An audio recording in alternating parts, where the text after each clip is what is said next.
down here while he sits in front of his mirror with his thoughts. And there's a very large drink, of course, next to him, the big powder poof thing that's above the big pun. All the tapes, all the bags of fucking cables, the chaotic mess that was around him, that's what we saw. But to him it was an organised dressing room. He'll be putting on his slap and his makeup without anybody be pestering him. That was his personal time that he had before readying himself before the night's show. I can hear that age-old music mix that we heard every bloody night, including Tie a Yellow Ribbon, you know, it ran in the same order, which he knew backwards. And so did we, of course. But it led him to the moment that he prepared to face the crowd that was waiting, with bated breath for his intro, to tell everybody, if you're easily offended, to fuck off. And when he appeared, of course, his big welcome was, "Good evening, ladies and gentlemen, boys and girls," always he said that. But his routine rarely changed during his prep for the many creations that were his shows, including Fusion, Bad Habits, the Jersey Boys, his own drag and tributes like Tina. But his visions were always clear, and many of us were privileged to be a part of them.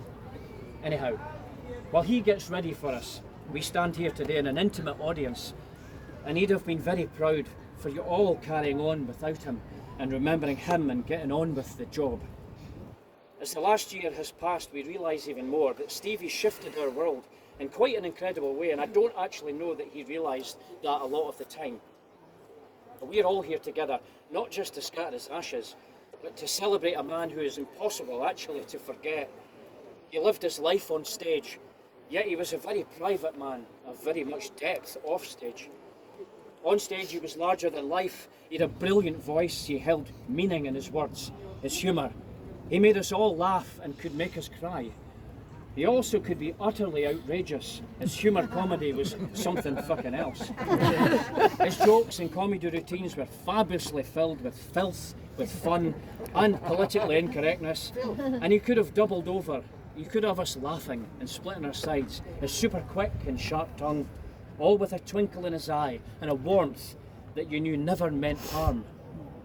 He let us join us in his shows, and often, and depending on how far he was on the drink, sometimes he also made us wonder what the fuck was going to happen next. Whether he was in a baseball cap and his shorts and his sun specs, or dolled up in the sequins, the headdresses, the outfits, sometimes the very fucking questionable wigs. He was a huge presence. Stevie Spit was in every sense an enigma. He was a very special, a very unique man. Off stage, he was very unassuming, he was hard-working, he was determined, he was generous, he was creative, and he had an observational feel and an instinct with people that you just can't learn. You just have that. He had an insight that few got to really know, an understanding of the world that was very unique and very insightful. Behind the mask, as Stevie said himself, he was actually a very sensitive soul who had his darker days as well. Being on stage in drag, in particular for those drag queens amongst us, it provides a shield and armour from which to face the world, but you can create a world of fun and take people with you as Stevie did. But off stage he could be quiet, he was even private, a bit mysterious at times as well. He also had the ability to listen, to truly hear people, to cut through the shit and to give advice and encouragement, or just pour a large drink and sit and just appreciate your story, not his. He was fair, he believed in people, he gave them chances, sometimes too many, because he always looked for the best in others and didn't like conflict. He didn't like gossip, despite being the subject of it at times, but he didn't like to get involved in all that fucking drama, as he would say. But he did give his heart, his music, his voice, his humour, and his soul to entertaining. What he spent his life doing, giving himself to others. He gave to others in many ways. He demonstrated the size of his heart by his actions. And what a gift he had for making things happen for other people, including me. He was instrumental in helping many people find their way in entertainment in Spain. And he opened doors, he gave people a shot, and made sure others could shine, not just him. He left his mark on countless lives, entertainers, residents, venues, their staff, holidaymakers, and so many of his friends and family. He knew how much he was loved, and those closest to him knew how deeply he loved them, in return in his own ways. He kept his cards close to his chest when it came to personal things. He didn't want people worrying or, moreover, fussing over him or seeing him as anything less than the strong, sparkling figure he chose to be in public. His availability, being someone well known, carries with it a lack of space to breathe. And he could go rogue now and again, as we fucking know, breaking out the confines of his world and telling everybody to piss off. And he'd be the first person to tell us that he had his moments, which he certainly had earned. But Stevie always bounced back. He always stood tall, and he faced the music, and that was Stevie. Private yet proud. Pull your saggy tits and big girl pants and get on with it. He was adored by so many, and he brought so much love, so much laughter, music, fun to so many across Spain and the UK and beyond. Whether you were a superstar or a stranger at the bar, he had the same ability to speak to anybody. He cared, he listened, he was interested, and that crossed every generation as well. I am getting to the fucking point, I promise you. Wherever he went, he made friends from here in Benidorm, across Spain, the UK and far beyond, and there are people everywhere who can say, I knew Stevie Spit. And they'll say it with a smile. He made people feel like they knew him well, and many did, like a true performer. He gave away what he wanted to see, you to see, and he kept the rest himself. The essence of Charles Aznavour's What Makes a Man, which often ended his shows, as many of us have done as drag queens back in the day. Stevie has left behind us something more important than love, than light, so much more than laughter. We've proved today, with you all being here for him, he's left behind him. He'll be a part of our lives and our life story forever. Now to the tossing off. It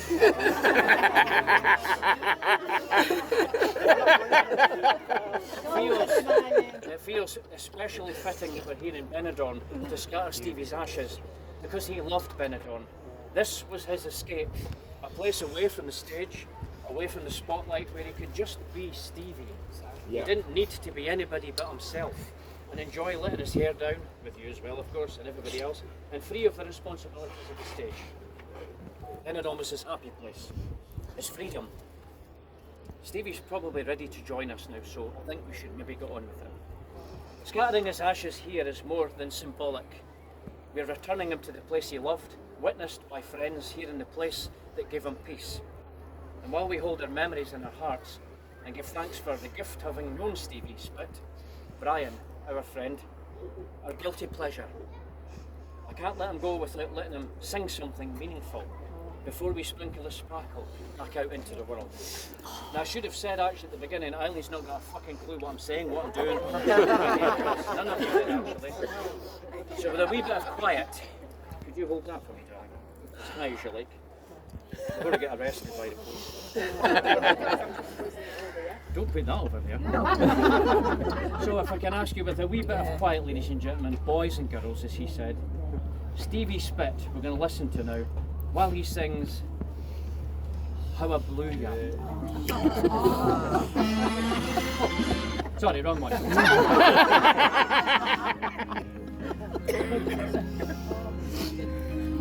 going to hold that while you get the splashes. I'll give you a note. Not quite yet.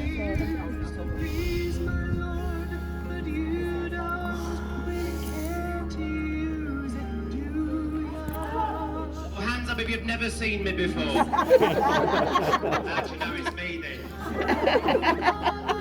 I do like a good funeral. They're better than weddings. You get just as pissed. You got won't open your fucking present.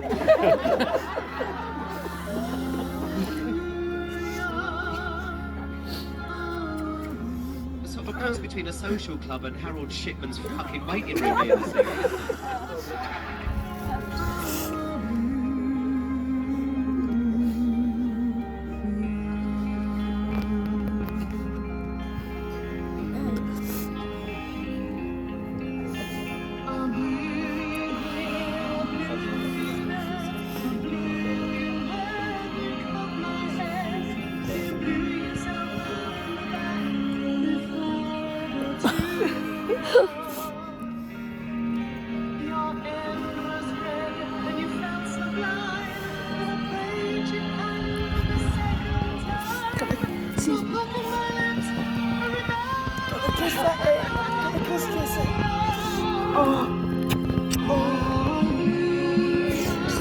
Come on.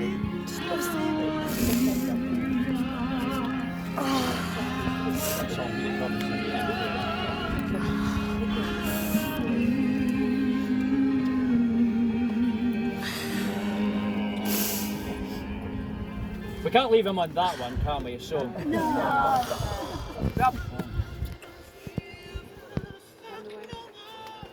Yes. Go over the top. I just wanna dance. Oh, I just wanna dance. You know he'd be fucking laughing at you right now. My tits. Stand on your own fucking tits.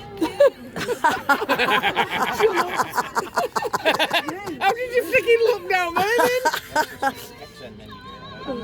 The Beatles style. Stevie, spit everybody. Yeah!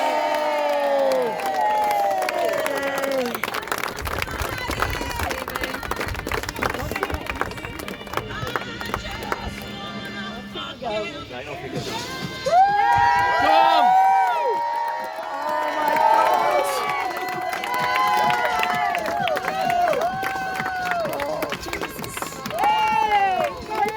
Oh, I can't believe it.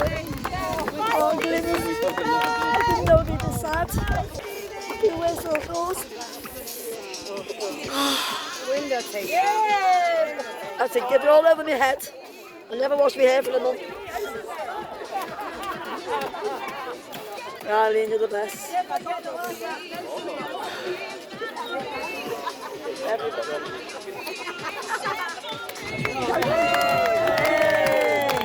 Well done, Nanny. Nanny. It's a good one.